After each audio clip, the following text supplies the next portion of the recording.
2018 a été pour la gendarmerie nationale marqué par une amélioration des conditions de vie et de travail des gendarmes, notamment la construction du mess de l'école de gendarmerie de Torogui, la réhabilitation en cours de la caserne d'Agban.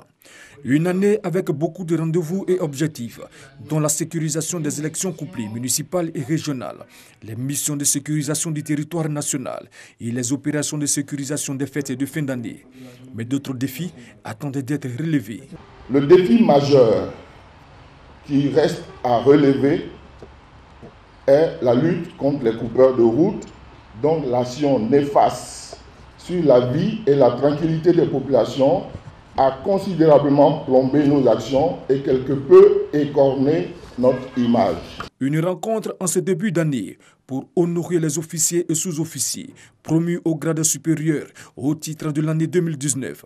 80 gendarmes au total ont savouré leur nouveau galon, comme l'exige la tradition dans les armées, avec l'arrosage fait par le commandant supérieur de la gendarmerie nationale, le général de brigade, Alexandre Apalo-Touré, qui les a par la suite invités au travail et à la loyauté. Je compte encore sur vous pour que, ensemble, nous soyons équipe. Nous formions une vaillante équipe depuis le commandant supérieur de la gendarmerie nationale jusqu'à l'élève sous-officier. Chez moi, c'est tolérance zéro. Je dis bien tolérance zéro.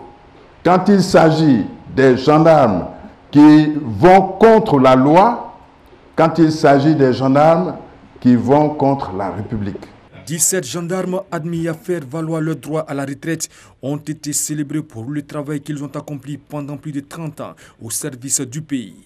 Par ailleurs, la gendarmerie nationale, reconnaissant les mérites des meilleurs de ces hommes, leur a remis des diplômes.